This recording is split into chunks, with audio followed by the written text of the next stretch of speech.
Have you ever stopped to wonder if the justice system could ever get it wrong? Well, it has already happened before, not once, not twice, but over and over again. There are people behind bars today for crimes they didn't commit. And worse still, there are others who were executed only for the truth to come out after it was too late. Yes, executed. Innocent lives taken in the name of justice. Now, what happens? They're already gone. What is the point of their innocence at last? What happened that they were wrongly accused? We are bringing to you 10 of such cases where people were wrongly accused and executed. Before we dive into these chilling real-life stories, take a moment to hit that subscribe button and turn on notifications. Because here, we uncover the stories that many would rather forget, but the world needs to hear. Number 1. Joe Arridy, a mentally disabled man who was coerced into falsely confessing to a 1936 murder. Joe Arridy was born in 1915 in Pueblo, Colorado. From the moment he entered the world, life did not unfold in his favor. Diagnosed with an intellectual disability at a young age, Joe functioned with the mental capacity of a 6-year-old child. He found joy in the simplest things: toy trains, drawing with crayons, and eating ice cream. But Joe's simplicity would later be used against him in a tragic story of injustice. In 1936, a crime shook the quiet community of Pueblo. A young girl named Dorothy Drain was found attacked in her home, and her sister Barbara was critically injured. The brutality of the crime sent the police into high alert. Under immense pressure to find a suspect, they began looking for anyone who might fit a vague description or seemed out of place. Joe Arridy had recently arrived in town. He had wandered away from the state home and training school for the feeble-minded in Grand Junction, where he had been institutionalized because of his mental condition. He was spotted near the railroad yards and brought in for questioning by the police, not because there was solid evidence against him, but because he seemed suspicious for simply being there. What followed next was a textbook example of what can go wrong when justice is rushed and flawed. Joe, who could barely understand basic questions, was interrogated for hours. The officers, believing they had found their man, used leading questions and suggestions until Joe, confused and eager to please, nodded along and repeated back details he couldn't have possibly known on his own. He confessed to a crime he didn't understand, and from that moment, the system closed in around him.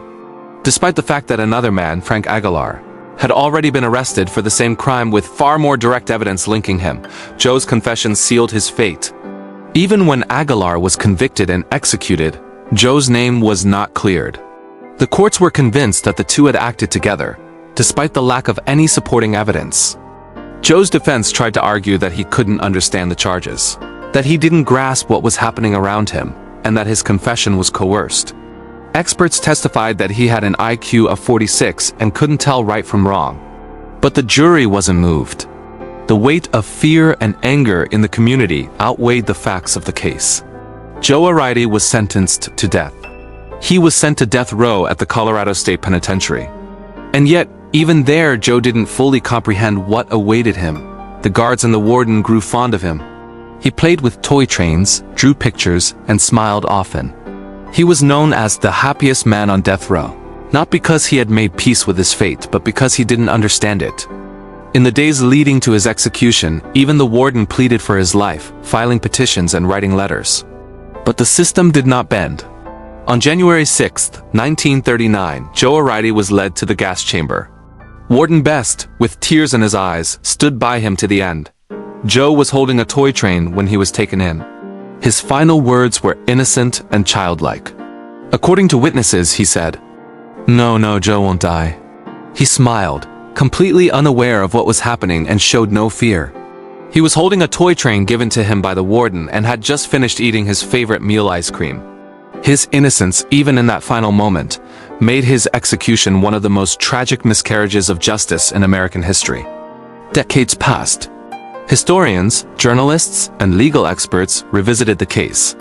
It became clear that Joe had been a victim of a system that failed to protect the most vulnerable.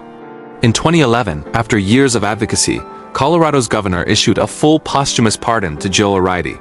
It was the first of its kind in the state. The governor called him perhaps the most tragic example of injustice in the history of Colorado. Today, Joe's grave is marked with small trains and toys, left by visitors who have heard his story. His legacy serves as a heartbreaking reminder that justice is not always perfect, and when the system errs, it can take away not just freedom but innocent lives. Number 2. George Stinney Jr., South Carolina, 1944. In the spring of 1944, in the segregated town of Alkaloo, South Carolina, 14-year-old George Jr. Stinney Jr. lived with his mother, father, and younger sister in company housing near a mill. On March 22nd, 2 white girls, Betty June Binnicker, 11, and Mary Emma Thames, 7, rode their bikes into George's neighborhood, looking for wildflowers. They spoke briefly with George and his sister Aim before continuing. Later that evening, they were missing. The next morning, their bodies were found in a shallow ditch beside the railroad tracks, not far from the Stinney home. Within hours, officers arrived and arrested George and his older brother, holding them at a jail in Columbia miles from Alkaloo under threat from a mob. They were questioned separately, without a lawyer or parent present. After hours of interrogation, George allegedly confessed, though no written statement exists. Authorities later claimed he led them to the murder weapon, a railroad spike, but no signed confession or physical evidence supported that claim. Less than a week later, the family was forced to leave town under threat. Their father lost his job. No black witnesses were allowed inside the courthouse. George's court-appointed attorney, an inexperienced lawyer called no witnesses, failed to offer an alibi and presented no evidence in defense. The 30-minute trial allowed only the sheriff to testify, relaying the alleged confession. An all-white jury deliberated for just 10 minutes before returning a guilty verdict. George was sentenced to death by electric chair less than 83 days after arrest. On June 16, 1944, George, just over 5 feet tall and weighing around 95 pounds, was placed in the state's adult-size electric chair. Officials reportedly placed books under his seat to adjust his height and taped oversized straps across his small frame. When asked if he had any final words, George responded plainly, "No, sir." They placed a mask over his face. It slipped off when the current flowed, exposing his tearful eyes to the witnesses. After 3 jolts of 2,400 volts, the execution was over. He remains the youngest person executed in 20th century U.S. history. For decades, the case faded from public memory, except for his siblings and a few community members who questioned its fairness. In 2004, local historian George Frierson began researching the case. He uncovered affidavits from Alkaloo residents, including Wilford Johnny Hunter, who stated George maintained his innocence in jail. He said, "Johnny, I didn't do it. Why would they kill me for something I didn't do?" George's sister, Aim, also provided an affidavit stating she was with him when the girls approached, saying he could not have committed the crime. She said, "We said, no." They went on about their business. The family had fled in fear and never returned to testify during the trial. In December 2014, a 2-day evidentiary hearing took place before Judge Carmen Mullen, who ruled that George had been denied due process. She stated, "Not much was done for this child when his life lay in the balance." The confession was deemed unreliable and likely coerced, and his attorney was found ineffective. His sentence was vacated via coram nobis, erasing the conviction from the record. Judge Mullen wrote, "I can think of no greater injustice than the violation of one's constitutional rights. No one can justify a 14-year-old being tried, convicted, and executed in some 80 days." Despite the legal restoration, his exoneration brought only partial comfort. George's life had been taken before his name could ever be defended. His sisters celebrated. Catherine Robinson said upon hearing the ruling, "It was like a cloud just moved away. I threw my hands up and said, 'Thank you, Jesus.'" Other community members still believed George was guilty, but the unanimous outcome declared the trial fundamentally unfair. Many rejected the new narrative based on long-standing local belief and mistrust of modern revisions. There are also reports that a deathbed confession may exist from a man in the community, who claimed responsibility, though his identity remains unverified and no charges followed. Frierson suggests this unnamed man was well known locally, but legally protected from naming due to defamation concerns. George's story stands as a tragic lesson that justice without fairness is injustice, especially when compounded by racial bias, haste, and fear. It warns of how easily an entire system can fail a child and how long it can take to correct that failure. His case is now studied as a symbol of why the death penalty demands the highest scrutiny and why we must remember that behind every conviction is a human life. Number 3. Carlos DeLuna. Convicted of killing a gas station attendant in Corpus Christi, DeLuna. On a quiet evening in Corpus Christi, Texas, February 4th, 1983, at a dimly lit Shamrock gas station, 24-year-old Wanda Lopez was working the late shift alone. She was a single mother trying to support her young daughter, barely scraping by. Despite the danger that came with working nights in a rough neighborhood, she didn't have much of a choice. That night, the wind howled outside, and inside, Wanda tried to remain focused, but she felt uneasy. Around 8 p.m., Wanda picked up the phone and called 911. Her voice trembled. She told the dispatcher there was a man in the store with a knife. "He's threatening me," she said. The line went dead. When police arrived minutes later, they found Wanda lying in a pool of blood behind the counter. She had been stabbed repeatedly. The store was in disarray. Blood smeared on the tiles. The knife nowhere to be found. Her final moments were violent and terrifying. Not far from the station, police spotted a young man hiding under a parked truck. He was shirtless, barefoot, and looked panicked. That man was Carlos DeLuna, a 20-year-old with a minor criminal record. He had no weapon, no blood on him, and no clear motive.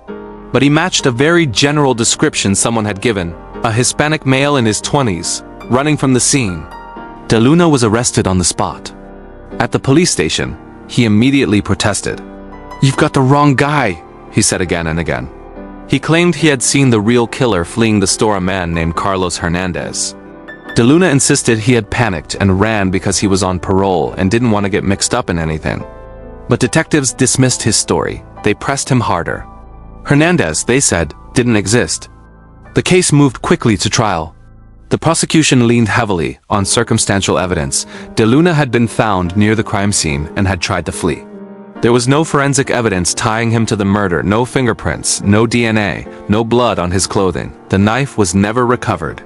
But the jury didn't seem to care. It was the height of tough-on-crime politics in Texas, and prosecutors painted DeLuna as a repeat offender who had finally snapped. The defense was woefully unprepared. DeLuna's court-appointed attorneys were inexperienced and underfunded. They'd barely investigated the possibility of a second suspect. They never tracked down the Carlos Hernandez their client insisted was the real killer.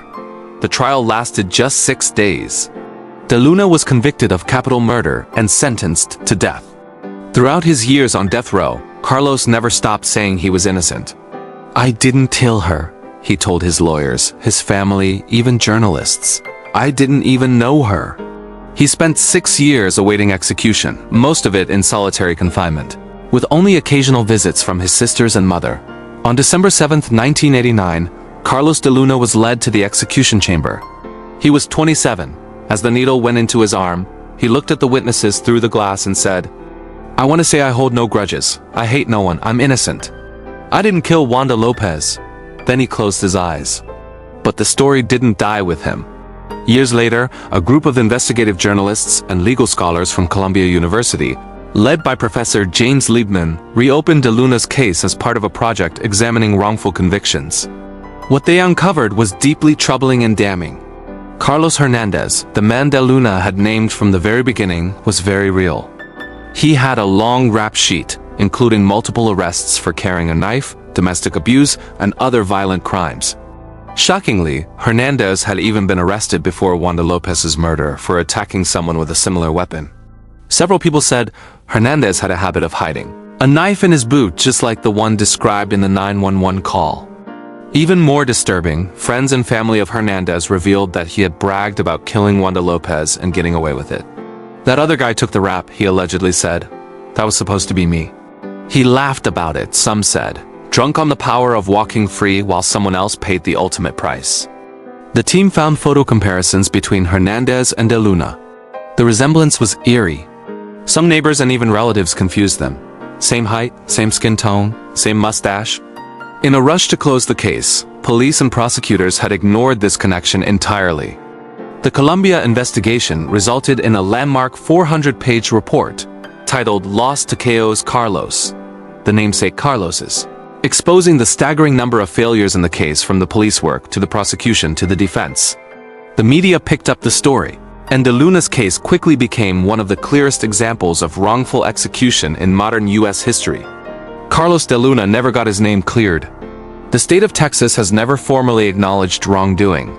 There was no retrial, no posthumous pardon. But his case has become a key example in the movement to reform the death penalty or abolish it entirely. Critics argue that the DeLuna case shows just how easy it is for the system to get it wrong, especially for poor defendants, people of color, and those without strong legal representation. If the police had done a deeper investigation, if the defense had pursued Hernandez, if DNA testing had been available and used, Carlos might still be alive. Instead, he died with the world doubting him, and only later realizing he might have been telling the truth all along. Number 4. Cameron Todd Willingham, convicted of arson that killed his 3 daughters. Cameron Todd Willingham lived with his wife and 3 young daughters in a small town in Texas. He wasn't rich. He didn't have much. But he had his family, and he loved them. In December 1991, just a week before Christmas, everything changed forever. On that cold morning, a fire broke out in their modest home. Thick black smoke rose, neighbors screamed, and fire trucks rushed in. Cameron stood outside, frantic, yelling for someone to help his babies, Amber, Carmen, and Cameron, who were still inside. Despite the firefighters' efforts, the fire had spread too quickly. The 3 children didn't make it out. They were just 1, 2, and 3 years old. Cameron was devastated. He cried, screamed, and clutched the burnt remains of a teddy bear one of his daughters had loved. He had lost everything. But within days, grief turned into something darker. The fire investigators, using techniques common at the time, claimed they found signs of arson. They'd pointed to burn patterns on the floor and the way the fire had moved. They said it looked like someone had poured accelerant, maybe lighter fluid, on the floor to start the blaze. Cameron Todd Willingham, still mourning his children, was arrested and charged with murder. The theory was unthinkable, that he had set the fire on purpose to kill his daughters. The supposed motive? Some claimed he didn't want the responsibility of fatherhood anymore. Others said he had gotten into a fight with his wife the night before. There was no physical evidence linking him to arson. No witnesses, nothing solid. But there was one thing, a jailhouse informant who later claimed that Cameron confessed to him while in custody. Years later, this same informant would admit he had lied to get a better deal for himself. At trial, the state presented the fire science evidence as fact. The jury believed it. In 1992, Cameron was sentenced to death. Over the years, he kept saying the same thing: "I didn't do it." He wrote letters, begged for reviews, and pleaded with the courts to look again. But time moved on. By the early 2000s, fire science had changed.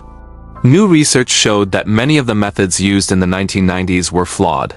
What investigators used to call signs of arson were now understood to be natural effects of house fires. Experts began looking back at Cameron's case and saw problems everywhere. One of those experts was Gerald Hurst, a well-respected fire scientist. He reviewed the evidence and wrote a report saying there was no proof of arson at all. In fact, he concluded that the fire was likely accidental. But it was too late. Despite the new evidence and growing calls for a stay of execution, the state moved forward. On February 17, 2004, Cameron Todd Willingham was executed by lethal injection in Huntsville, Texas. His final words were directed at his ex-wife, who had turned against him. He told her he still loved her and hoped she would find peace. After his death, multiple investigations and documentaries revisited the case. Journalists uncovered more inconsistencies, and scientists continued to point out the outdated methods used to convict him. Even the Texas Forensic Science Commission began to question whether a serious mistake had been made. In 2009, 5 years after his execution, the commission issued a report stating that the arson evidence used in Cameron's case was based on invalid science. The case became a symbol of how easily the justice system can fail, especially when science is misunderstood and pressure to convict is high.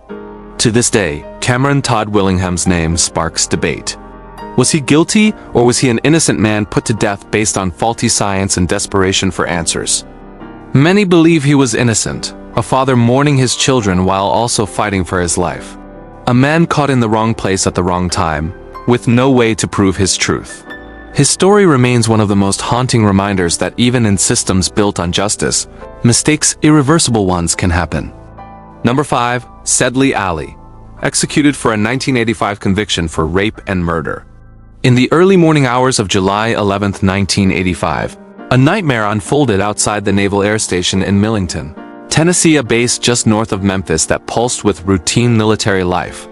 It was the kind of place where young Marines trained, jogged, and prepared to serve their country.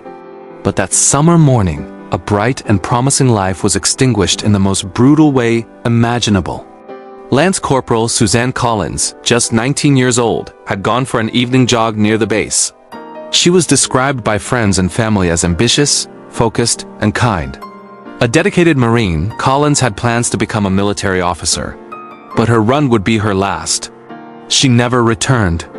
Later that night, her body was discovered in a wooded area near the base, mutilated, raped, and murdered. The details were horrifying. She had been beaten, sexually assaulted, and impaled with a tree branch. The crime shocked the nation and sent the military community into panic. Tennessee authorities needed a suspect, and quickly. The brutality of the murder and the pressure from military officials and the public meant that a swift arrest would soothe public rage. But that rush to justice may have cost an innocent man his life. Enter Sedley Alley, a Navy veteran who lived nearby with his wife and 2 children. Alley had a history of alcohol abuse and some brushes with the law, mainly misdemeanors. He had no violent criminal record. But his location, unstable behavior, and proximity to the base made him a person of interest. What really put Alley in the crosshairs was a green station wagon. Witnesses reported seeing a green station wagon in the area around the time Suzanne disappeared. Alley owned one. That thin thread, combined with pressure to make an arrest, led to detectives knocking on his door. Alley was brought in for questioning. The interrogation lasted 8 hours, according to some reports. There were no video or audio recordings, just written statements from the officers and a confession from Alley. That confession would become the centerpiece of the case, but it would also be its most contested piece. In his signed confession, Sedley Alley said he had accidentally hit Suzanne Collins with his car, panicked, and then attacked her. He said he stabbed her in a certain way, used a screwdriver, and dragged her body into the woods. But when investigators reviewed the autopsy and crime scene, there were clear discrepancies. Collins had no injuries consistent with a car impact. The wounds on her body didn't match a screwdriver. Alley described clothing and events that didn't align with the evidence. There was no DNA, hair, or fingerprints tying him to the victim. Even more troubling, Alley had a low IQ between 70 and 80, borderline intellectual functioning. He was vulnerable to suggestion and confusion. Experts later argued that he was coached into confessing, either intentionally or under the psychological stress of hours of questioning. And yet that confession was enough. Sedley Alley was tried in 1987 in Shelby County, Tennessee. His court-appointed defense attorneys were underfunded and overworked. They did not fully challenge the confession, nor did they request independent forensic tests that could have supported his claims of innocence. Prosecutors leaned heavily on the confession, even though physical evidence was lacking. The jury, shaken by the gruesome nature of the crime, convicted him of rape and murder. He was sentenced to death by lethal injection. The entire trial rested on the narrative the confession provided. But what if that narrative had been fabricated by stress, suggestion, or design? For nearly 2 decades, Sedley Alley sat on Tennessee's death row. During that time, his legal team filed multiple appeals and motions for post-conviction relief. Many centered on the lack of forensic evidence, the inconsistency of the confession, the possibility of a false confession due to Alley's mental state, the absence of DNA testing on key pieces of evidence.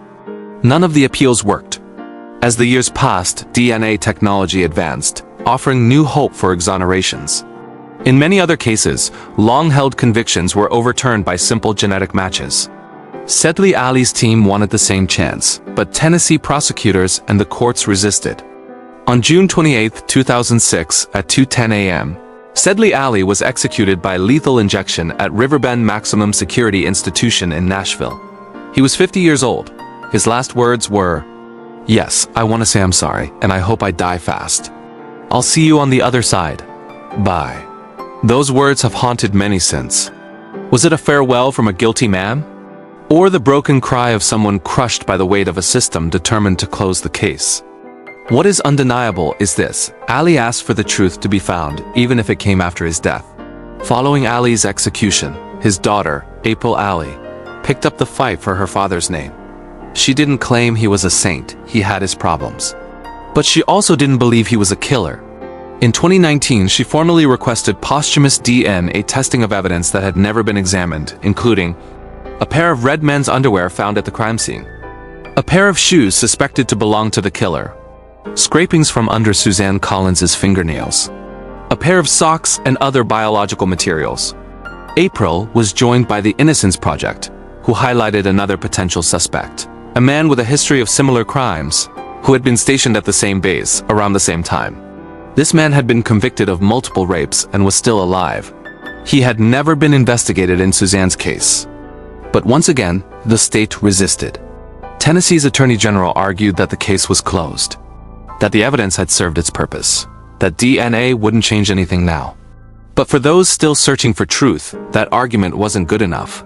Sedley Alley's case is now considered one of the strongest examples of wrongful execution in modern U.S. history. Legal scholars, journalists, and justice reform advocates continue to point out the glaring red flags. A confession with factual errors, no physical evidence. A vulnerable suspect with limited mental capacity. Refusal to test DNA even after death. In a system built on beyond a reasonable doubt, how much doubt is too much? And when a life is taken, can we ever truly make it right? Today, April Alley continues to push for justice, not just for her father, but for others like him. She has spoken at conferences, partnered with advocacy groups, and lobbied lawmakers to pass legislation allowing posthumous DNA testing. She doesn't demand her father be declared innocent. She demands the truth, whatever it may be. If the DNA proves he did it, she said in an interview, so be it. But if it proves he didn't, we need to know. Suzanne's family needs to know. The public needs to know. Because if they killed the wrong man, the real killer got away with it. Sedley Alley's story is more than a case, it's a mirror to our justice system. A reminder that when mistakes are made under pressure, lives can be lost. And when the penalty is death, those mistakes are final. We don't know for sure if Sedley Alley was innocent, but we do know the truth was never fully pursued. And when that happens, everyone loses: the victim, the accused, the families, and the nation. Justice isn't just about punishment, it's about truth. And in the case of Sedley Alley, truth may have come too late if it ever comes at all. And those are just the first 5. Innocent lives taken by a system meant to protect them. But we're not done yet. In part 2, we'll uncover 5 more shocking cases where justice failed so completely it cost people their lives. From botched evidence to ignored witnesses. You'll see just how easily anyone could be next. So if you found this disturbing, stay with us. Hit that subscribe button and turn on notifications because part 2 is coming and it's even more haunting. Comment below, which story hit you the hardest? This is just the beginning.